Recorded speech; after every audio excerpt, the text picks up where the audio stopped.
Good morning, ladies and gentlemen, and welcome to the Foreign Correspondent Club of Japan. My name is Pio D'Emilia. I'm the moderator today of this press conference. Our guest speaker today is Jean-Marc Takaki, a French citizen, but living in Japan since many years, and having chosen a very nice place indeed, Amami Island, contrary to most of us that lives in Tokyo or Osaka. He's going to talk about a very delicate issue, namely the seawall that the Japanese government has started to build in massively, especially after the last horrendous tsunami that hit the Tohoku. And apparently now every single place that is supposed to be dangerous is going to be covered with concrete and I don't know in English the term, this sea wall cement, okay? Of course, there is a big issue here between balancing the safety of the people and save and protect environment and aesthetic. And here again, I'm sure that we all are aware of the fact that Japanese have a kind of contradiction approach to environment. In one sense, historically, traditionally, philosophically, they excel the concept of nature, and at the same time they are amongst the biggest killers of nature.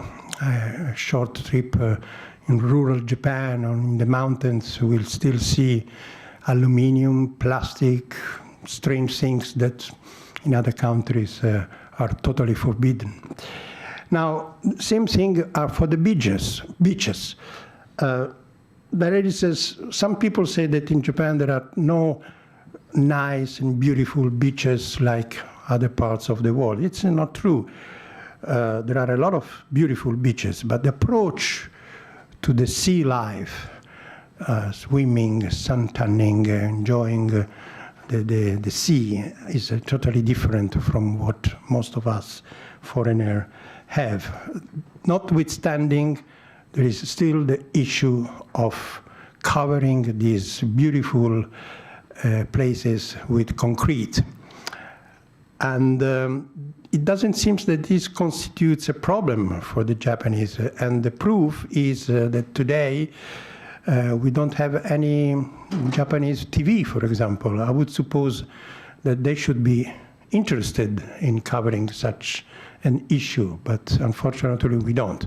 Well, we hope that they will watch our stream conference and maybe give a better thought about. Okay, now without any more delay, let me give the microphone to Jean-Marc Takaki. You are a resident in Amami, Yoshima, right? Right. Okay, so anyway, I hope that you can make your point, and then we will start with questions from the floor and from online. Allez. Okay. Thank you for coming today So first of all, yeah, I'd like to introduce myself a little bit, why I'm in Japan and in Amami, and why I'm,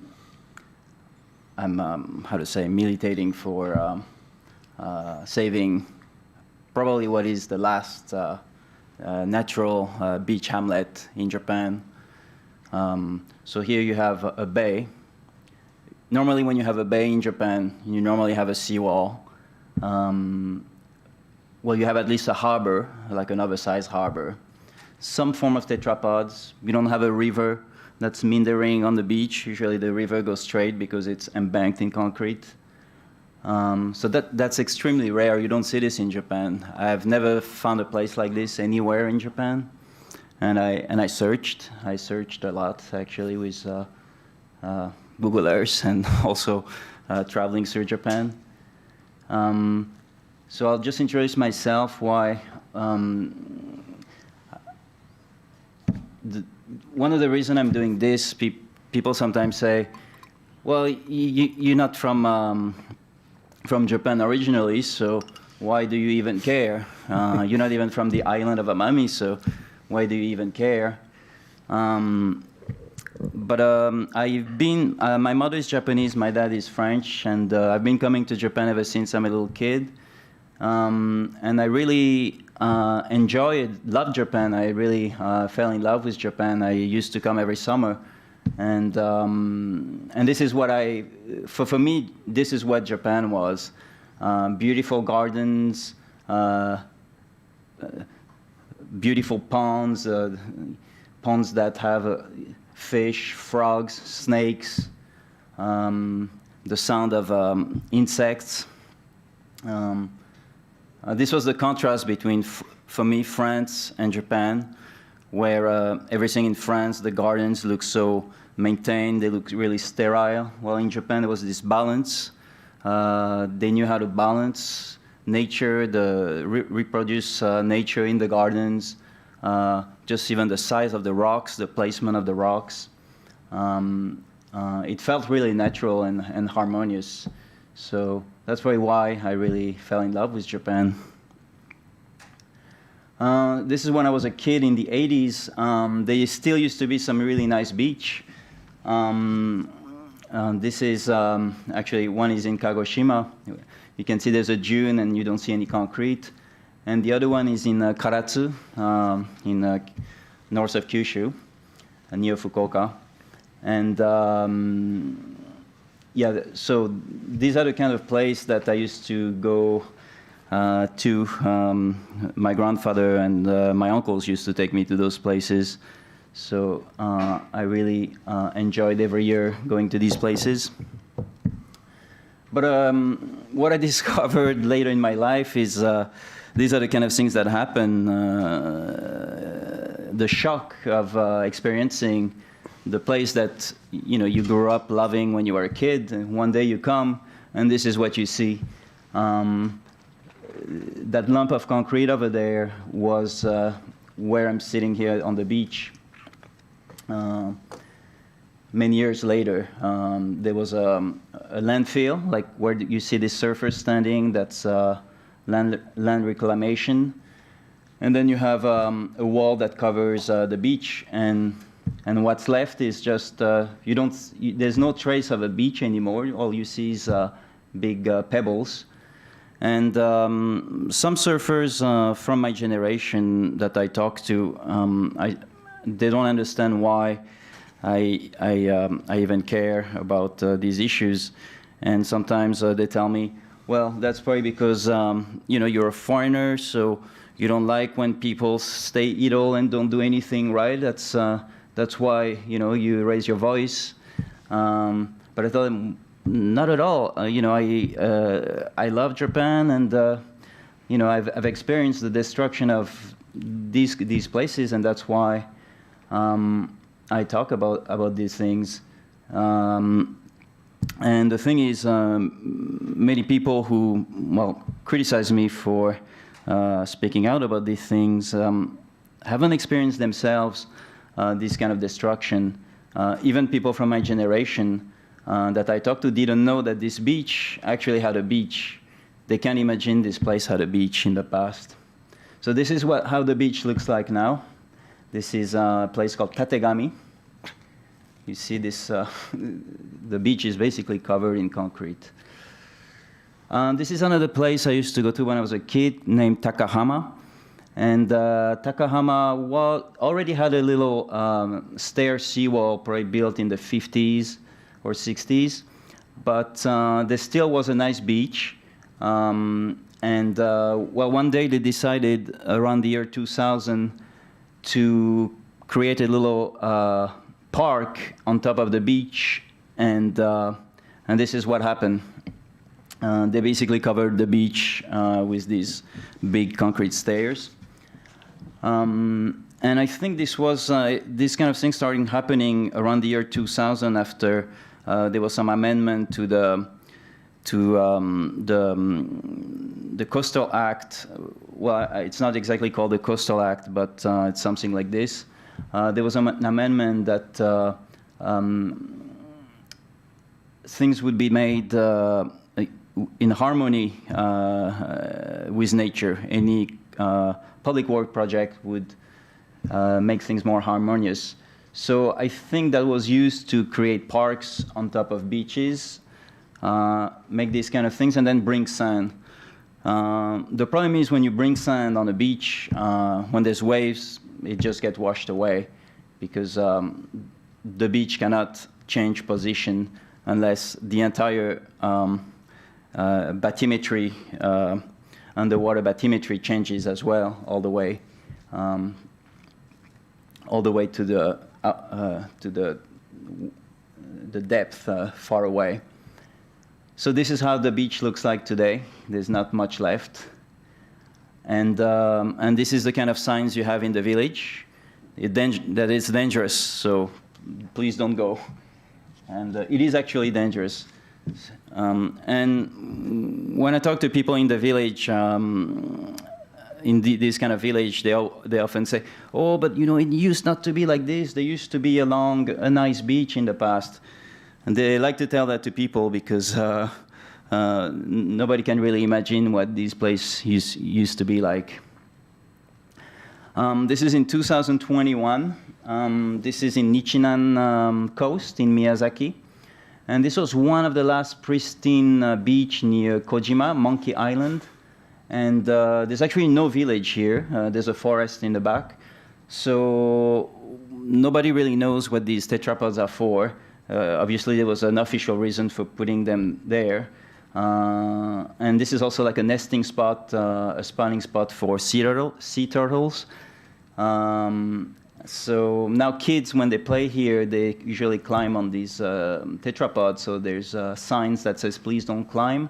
If you fall, you can get stuck, and it's dangerous." So, and sadly, these kind of things happen all over Japan, especially in rural Japan. Before, nobody knows. When you come back the next year, the beach might look like this. So I've been living in Japan for a while, but I went back in France for 3 years as an adult. And when I was in France, I wanted to come back to Japan, but I wanted to find a place where I could, let's say, live in peace without feeling like all the place I love will be bulldozed and concreted and destroyed. So I was looking for places that were still very green with native forests, coral reef, and that's how I found Amami, actually. But while I was looking at Amami, most of the bays, the bay in Amami, actually looked like this. Big harbor with no boats, tetrapods, seawalls. That's Kominato, actually. And this place used to have like a very beautiful beach in the past. And then I found this place, Katoku, inside the bay, and this really surprised me because, as you can see, there's a natural river mouth. There is no seawall in front of the village, and this village is very isolated, really far from traffic. Only people who live here actually go here, and you have to go up a mountain and down a mountain to get here. And you also have the last free-flowing river in Amami, Yoshima, which means there is no dam along this river and no embankment at the river mouth. And you can also see the shallow sandbars from this picture. And that also surprised me because all the sandbars also disappear when you embank the rivers. So when I discovered that on Google Earth, I wanted to come see this place. So I flew to Amami 10 days after I discovered this place on Google Earth. And that was the access to the beach through this little tunnel. In Amami, they call this Kamimichi, the god's path, because they believe the god goes through these little tunnels. So this is what you actually see when you get to the beach. On the beach, this is the river mouth. You can see in the back, there's those mountains. This is the valley. That's where this river comes from. And all the way from the mountains in the back to the beach. So this is how it flows. And what's interesting here is this process, this geomorphological process, is something you don't see anymore in Japan. You don't see rivers that that go sideways on that flow freely along a beach and change the shape of the beach every day.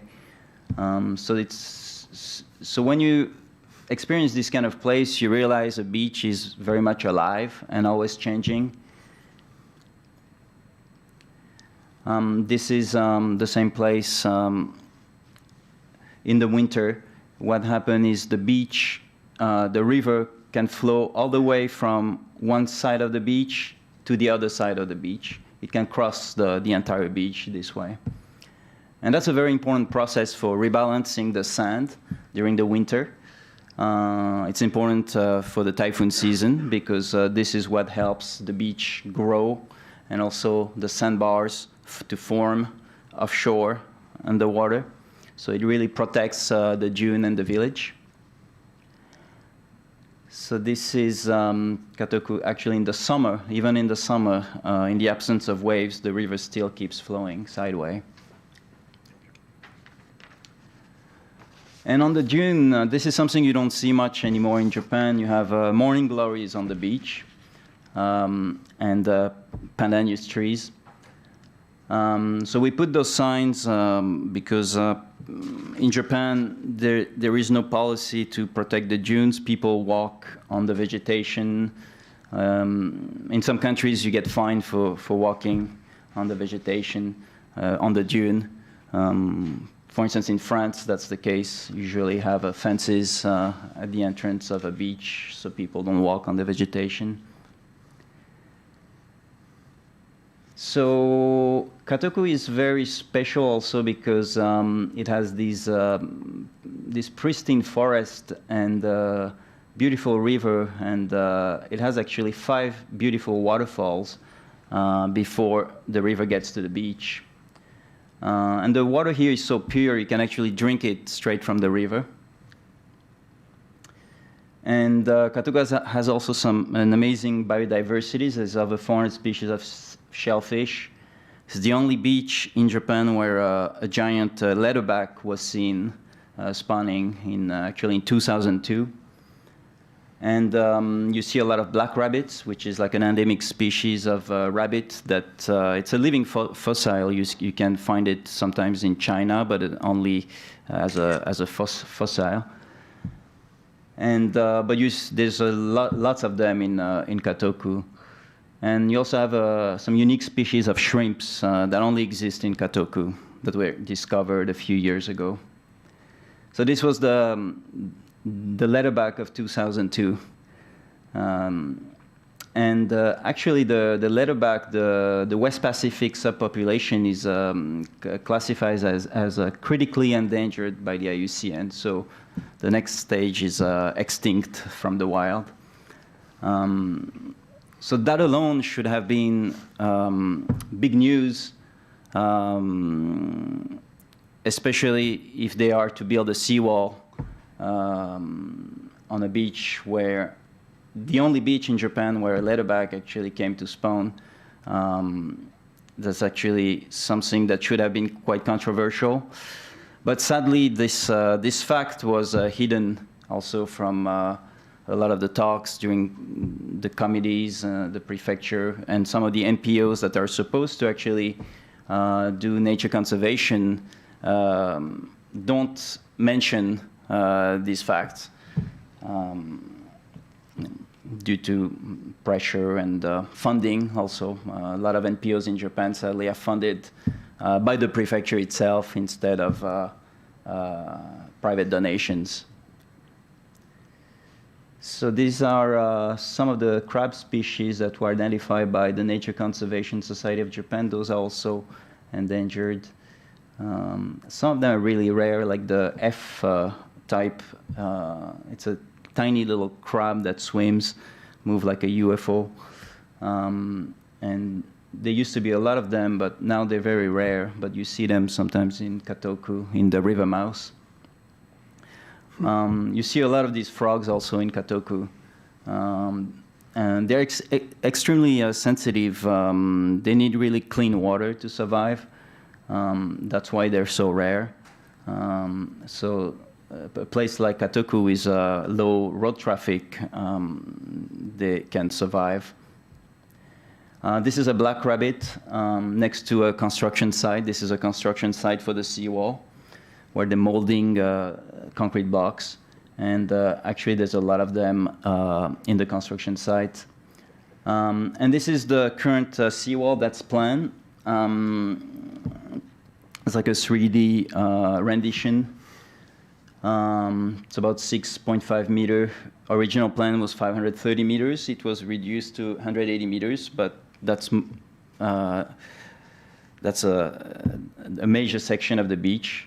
The entire middle section of the beach. And this is what it would look like, the position of the seawall. And this is a projection of what would happen to the beach if they were to build this seawall. So the first stage usually is active erosion. The waves hit the seawall. It creates scourge. The wave reflect back the sand. The sand is pulled offshore. And then they have to protect the seawall because the water accelerates when the beach loses sand. The water accelerates towards the seawall, and that creates some very big salt spray, water spray in the village. So they have to add those tetrapods, usually in front of the seawalls, and also offshore. And also they have to prevent the river from flowing freely, because if the river flows freely, then it goes along the seawall. So usually these are the stage of destruction. And it's been done everywhere in Japan, but they still do it as if it was the first time they're experimenting. And of course, there's no impact studies. Kagoshima has done no impact study for this seawall. However, we have the help of a coastal research lab in Tokyo. And they're actually consultant. They do projections. So consultants usually go to them and ask them to make some calculations and simulations. And they did simulations and projections for Katoku. And this is actually what we are using also for the lawsuit. But it's been completely ignored by the prefecture, which hasn't done any impact study or calculation. So this is actually the concrete blocks that are waiting to be put on the beach. And there's many more. This is just one construction site. There's another one. And there's some along the river as well. This is what they call a nature-friendly seawall that use nature-friendly methods. This was in the letter they sent to the IUCN. So these are the concrete blocks. Those are supposed to go in front of the seawall. These are the actual blocks for the concrete wall. This is the first floor. So it's like a three-story high seawall. So it's like Lego. They put them together. This is excrement from black rabbits inside the construction site. And also this is how they bulldoze these. This is actually in the buffer zone of the World Natural Heritage, where there's a lot of endangered species, and they bulldoze this kind of area along the river, which have a lot of frogs, endangered frogs, without doing any survey whatsoever. This was actually in September, and you can see me over there filming the bulldozer. And I actually had to run when I heard this. I live right below, behind the dune here, and I heard some bulldozer on the dune, and I didn't know what was happening. And that's how they announce the first day of construction. They arrive with a bulldozer directly, without any warning. And they started bulldozing the top of the dune. And the top of the dune actually has a lot of hermit crabs. And these hermit crabs are considered national treasure and are protected species. So obviously I was pretty angry because this is before typhoon season, and all this vegetation protects our house, which is behind the dune. So I asked them not to destroy the vegetation before the typhoon season starts, because our roof could get blown off otherwise by the wind, and because this dune really protects us well from the wind.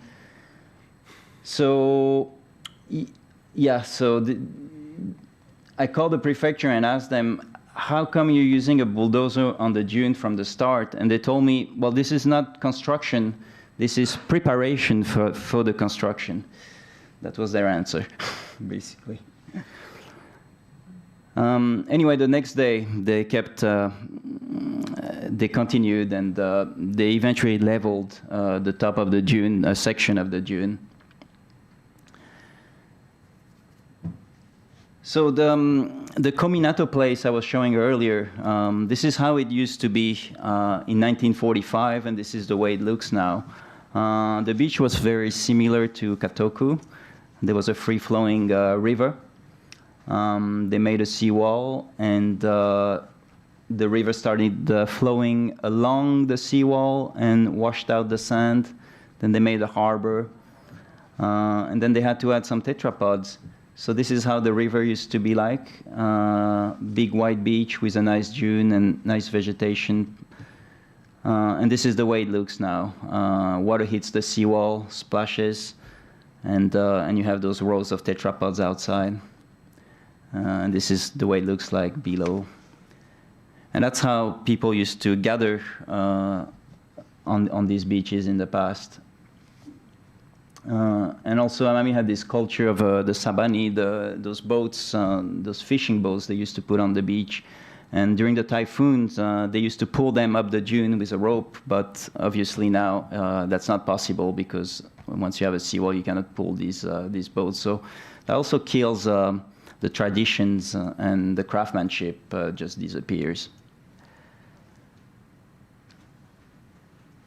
So the construction methods, the seawalls is not the only thing that destroyed the environment, but actually building these seawalls actually require destroying the dune and the dune biotopes. So this is the way like a 4-meter seawall is built.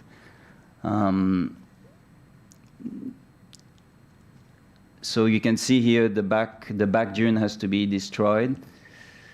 And if you can imagine that being done on a living ecosystem, you can see that you don't need the seawall to destroy the entire dune and beach biotop. This is in Sendai. They use here sandbags to make a construction road, and this is also what they plan to do in Katoku, because the beach is very thick and high. So they need to keep it at the same height. So what really happened here, the typhoon, actually they blamed the erosion of the beach in 2014. There was a beach erosion that took place. And they blame it on typhoons. But the problem is typhoons have been coming every year since forever. So what really happened, we think has a lot to do with man-made cause. For instance, this is a campaign in Spain, in the Basque Country, called Save Mundaka. And what happened here is sand dredging along the river mouth. And what it did is it killed the sandbars that are offshore. So the side effect of taking sand in a river mouth, the impact can be felt actually a few hundred meters offshore. So this is where they were taking sand, but the place that was affected is near the church, that sandbar where the wave breaks. So, well, here there was a lawsuit, and because the surf industry is pretty big over there, and they had a contest called, sponsored by Billabong, which was a world tour event. Actually, I think they won the lawsuit. And this is in Katoku. They did the same thing from around 2012, 13. Prior to the erosion event, they were digging the sand and displacing it.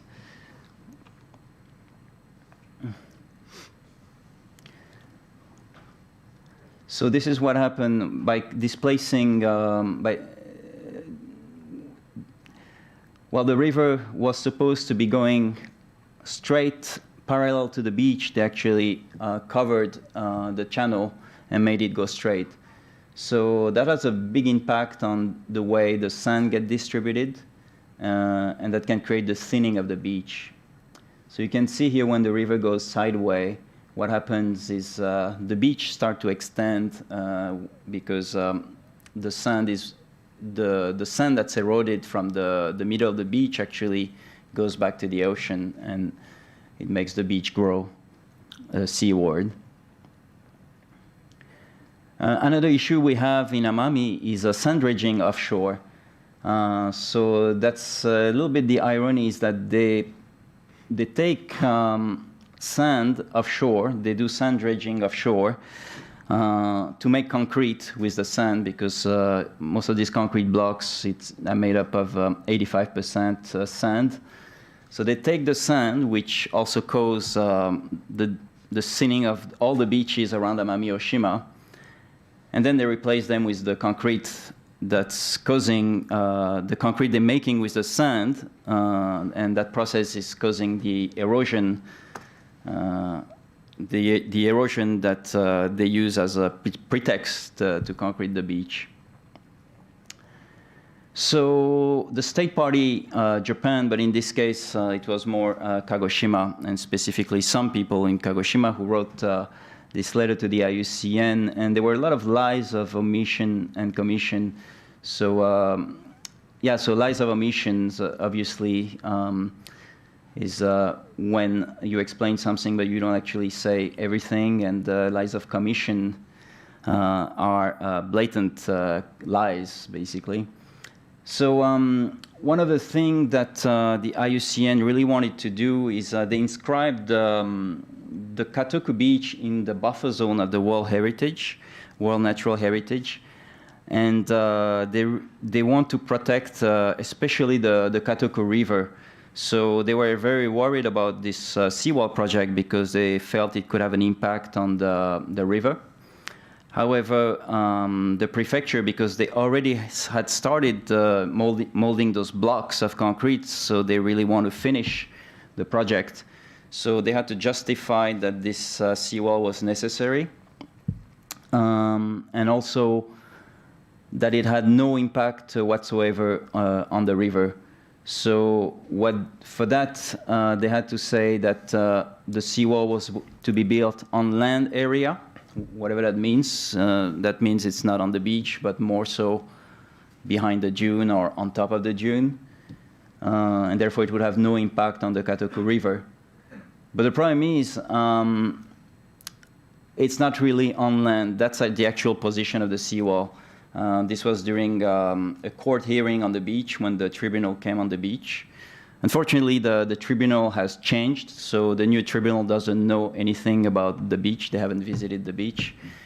But the prefecture was actually obligated to show where the seawall would be built, and that's actually below the morning glories line where the vegetation stops growing.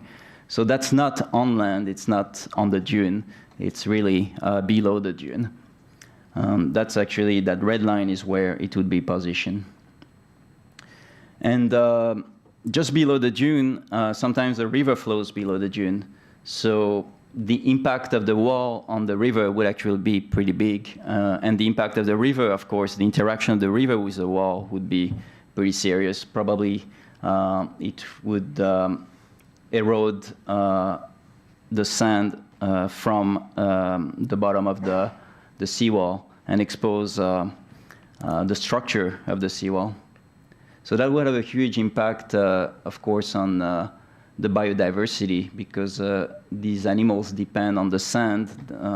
If one side of the river is a seawall and the bottom of the river is also concrete, that would have a huge impact. And that's exactly what the IUCN want to avoid. So one of the things we did, I hope it's not too long. Yeah, well, we need some okay. time, so if you can wrap up. Okay, yeah, I'll wrap up. So we did a bit of citizen science. So we collaborated with the research lab here in Tokyo. So we do surveys, and they produce this kind of graphic to show the evolution of the beach through the seasons. We can see here how close the river is actually to the planned seawall. We've also been planting Pandanus trees to restore the dune, to stabilize the dune. And they've been growing. These Pandanus here are the ones we planted in 2015, and now they're over 2 meters high. It's a little forest. We also held a few symposium. 2019, Alex Kerr came. Shiorito came in 2021. That was to talk more about human rights. Shinji Miyadai also, he's a sociologist. And Takekawa-san, Dr. Takekawa, he's a bioanthropologist. So we had a few very educational symposium to discuss basically really the issue of Katoku. And Alex Kerr was actually really impressed by one photo I sent him of Katoku, and he said to me, "This doesn't look like it's in Japan." And he felt that one picture could actually save this place, but he was pretty pessimistic because he tried also to save a lot of place, but he said by the end, the bulldozer always arrive. So one of the reasons we found out is in every Japanese, in small villages, the village politics, that's what prevents this kind of movements from happening, is there's a lot of intimidation and harassment. And we found out the hard way because we also live in the village. So the silencing of voice, basically this over there is like, he's the regional manager for the company building the seawall, and he's actually a native of the village. So he has some vested interest, of course, in seeing this seawall completed. And well, in this sequence, he pointed his sickle to this girl who got traumatized because she was filming the scene. So here I was threatened that I would be expelled from the village, that all the trees around my house would be cut down, and that they would put a road around my house so I couldn't enter my house. So these are the kind of threats I get, mostly from construction workers who work for the construction of the seawall, but who are also native of the village. So we're not the only people who get threatened, but at that level, I was threatened to that I would get my throat slit if I get in their way. So usually, the people who can speak out, at least their opinion in the village, are widowed women in the village. But now they're a bit scared, so they sign both. If the prefecture comes and says, "Could you sign here? You agree to the seawall," they will sign. if we bring them our petition, we don't agree to the seawall, they will also sign. But they sign because they don't want any trouble. They don't want to. They don't want anybody to know, especially the 3 bullies of the village. There are always bullies in every village. They don't want them to know they are against the seawall. So who's to blame? I would say mostly the local government, the prefecture. We've sent them many requests, at least to have, at a minimum, a meeting in the village to discuss the issue of the seawall so that everybody, all the stakeholders from the village and also from outside the village could talk about it, discuss it. But it was denied. No discussion, no debate. They just go door to door. The prefecture goes door to door to tell people what they plan to do.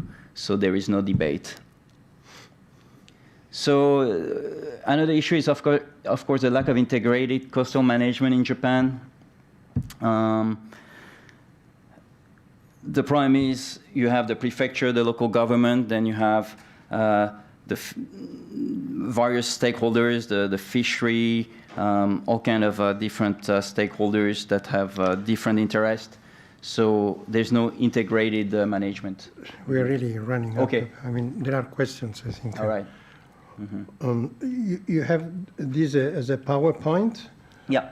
Okay, so can you after leave it to us so that it could be distributed No to problem. members? Yeah.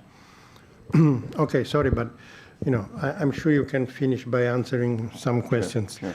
And before giving the questions to the floor, let me ask one question. How many inhabitants are in Amami Yoshima? Around 70,000. Around 70,000. 70,000. 70,000. And among these people, if you take the, yeah. How would you assess the percentage of people? You said before something very interesting, that they would sign just anything.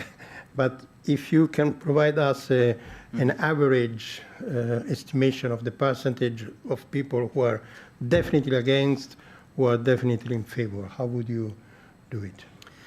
Well, it's really difficult to assess. Well, there are people who work. Actually, Amami has always been an island that receives a lot of subvention, and most people work in construction. There's a program called the Amashin program. It represents around $300 million per year, and around 90% or 85% of it has to be used on this kind of project. So it's business basically for them. Right, but especially for the prefecture of Kagoshima, because most of the company contracted are big companies that can make tunnels and big dams. They're usually from Kagoshima. Have you ever tried to reach directly the governor of? Yes. Yeah, the lawyers have tried. Some professors have also tried, and they've been able to talk to the governor. But in Japan, they always use the favorite sentence in Japan is for everything they will say "seimei to zaisan o mamoru," which is we protect life and property or life and heritage, and that justifies basically everything. So, and not many people can argue against that when you say we protecting life and property, but you can actually argue what actually they mean by life and property. All right. Okay, let's start taking questions from the floor. Anybody professionals working here? Khaldun, any question? Thank you very much for coming here and tell us about this environmental destruction. My name is Khaldun Azhari, Pan Orient News. I'm wondering what the position of the Ministry of Environment on this issue.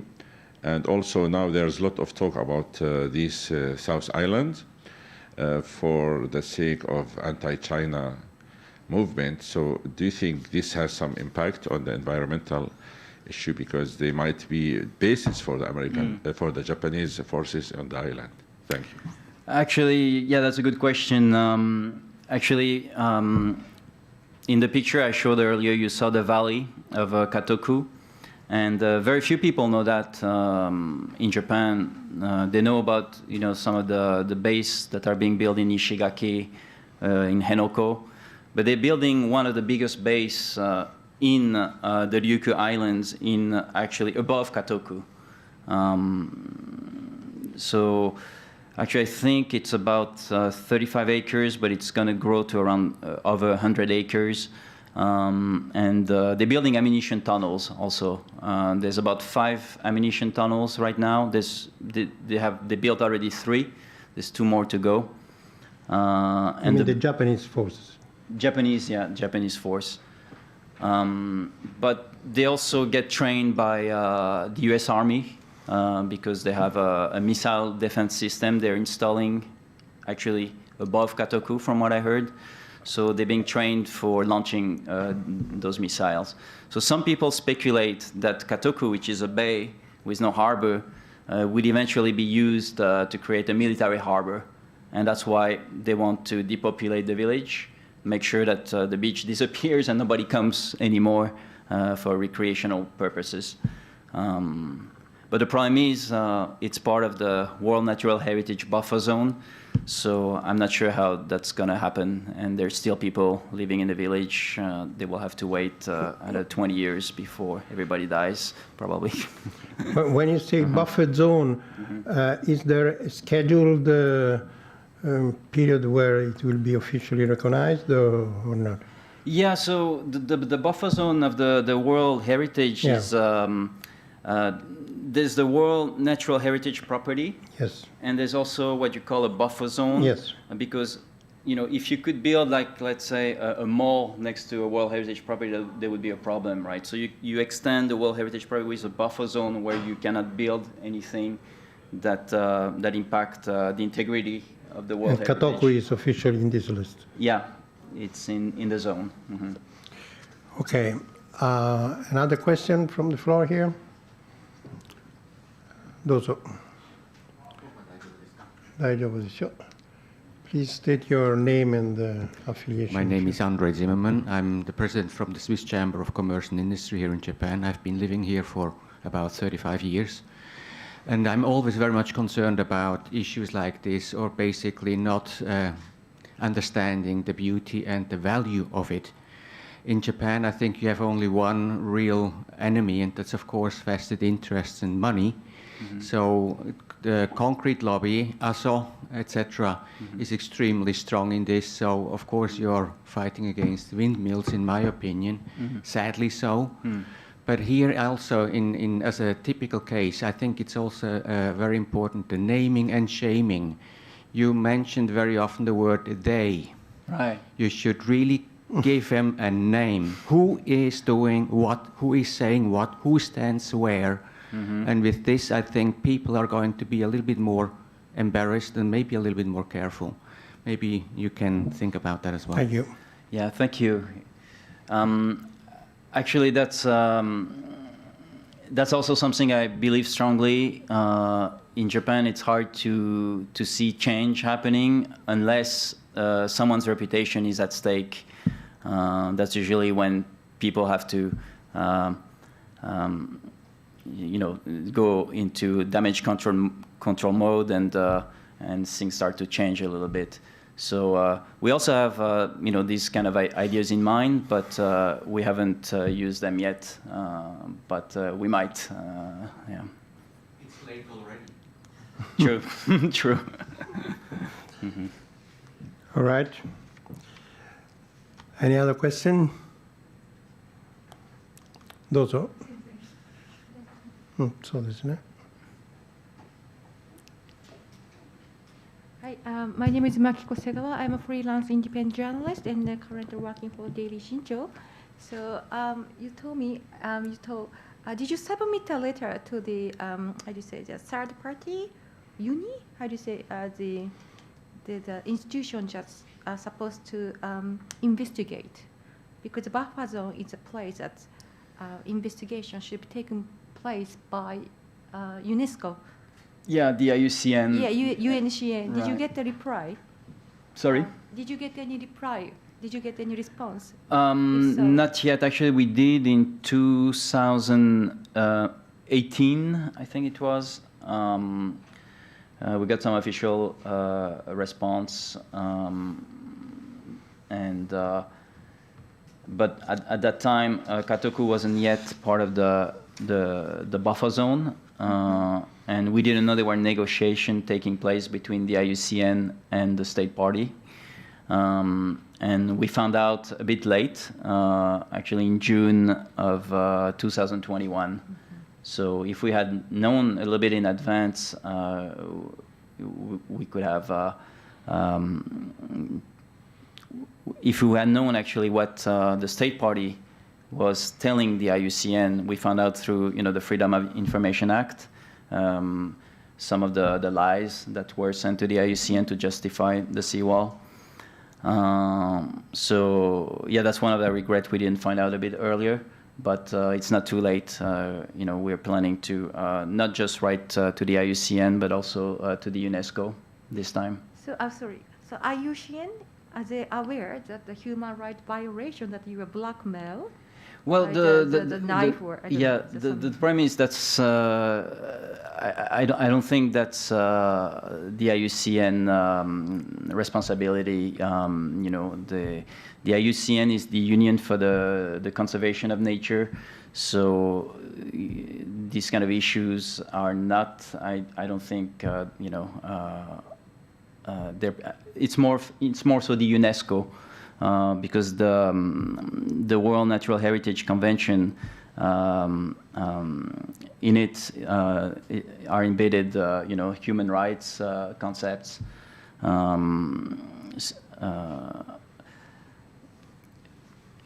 the importance of communication and respecting the communities, especially in the World Heritage Zone and in the buffer zone.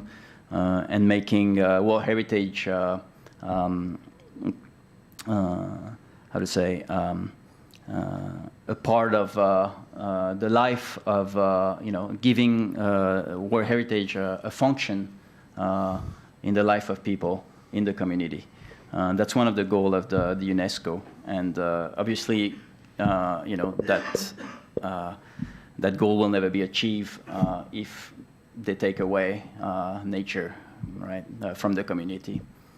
So we're planning to write a letter to the UNESCO about these issues. Mm-hmm. Thank you so much. You mentioned that you met, the governor of Kagoshima, but at local level, I don't know what is the status of Kotoku. Do you have a mayor or do you have a mayor there? I mean, is it a city, is it a municipality, it's a, it's a village? Yeah, so the way it works, you have the village. Highest local authorities, who is it? You have the chief of the village. Okay. Right, and then you have the mayor. The Soncho. Yeah. Okay. Yeah. And then you have a mayor. Right. Okay. What is their position on this? So, that's one of the issue. Right. So the Shoncho, as you call it, the village chief, we call them also Kucho, is a proponent of the seawall, a big proponent of the seawall. And the mayor is also, despite the fact he doesn't like seawall, according to an interview he had 20 years ago, but he's still a strong proponent of the seawall. And he was also probably the only mayor in all the Ryukyu Islands who requested more public works and more military base in Setouchi. He actually sent 2 requests demanding that they expand the military base. So that's actually... That's the mayor of Setouchi. Right. Setouchi. Right. So, yeah, they depend a lot on construction for re-election. So that's one of the main reason. So the Katoku issue is very controversial. It's even the word Katoku in certain parts of Amami, like Setouchi, which is very conservative, the word itself is taboo. So for instance, we had, when Hitoshi Ori-san came to Amami for the symposium, we went to see the journalists and to tell them about this event. And the journalists asked us, is it okay if we use, if the symposium is about Katoku, is it okay that we write Katoku? Yeah, they asked us this question because the word itself is taboo. So actually, Hitoshi Ori-san was shocked because journalists in Amami are not even aware of really what's happening in Katoku. And they wonder if it's okay to use even the word Katoku. Yeah, that's where we are at with the free press. And what about the local police? Are they harassing you? Are they protecting you? Are they? What is their approach? Yeah, well, I wouldn't say they're harassing us, but we once had like a peaceful protest on the beach. We had about 100 people on the beach, and they sent the Coast Guards, actually. The Coast Guards were walking back and forth on the beach, and I think they were actually looking for me, because when I presented myself, they asked for my phone number, and they started asking me questions. But I guess, yeah, that's about it. As far as the police, they don't really harass us, but they haven't done much. There was actually a victim complaint. One of the girls who was threatened with a kama, sickle, she filed a victim complaint, and what the police told her is, well, you could also think of the sickle as just a finger. The guy came with a sickle, but really he just wanted to point his finger at you, probably. So she was told not to take it too seriously. It's normal, there's nothing really strange about it. So the problem is, even if that was true, if someone comes with a weapon towards you, you get traumatized and scared. Mm-hmm. Just to confirm, are you a Japanese citizens or permanent residents or whatever? Yeah, I have a Japanese nationality. So they cannot. They cannot you out. They cannot deport me. Okay, thank you very much. Okay, Jean-Marc, merci. Thank you very much. I hope that was interesting for all of us. And again, I urge the Japanese press, domestic press, to take this issue over, because we can, of course, write about this as much as we want, but important thing is that the Japanese public opinion has some, consciousness about the everlasting issue, how to protect our environment. Mm-hmm. Thank you very much, Jean, and hope you have luck in your fight. Thank you. Mm-hmm.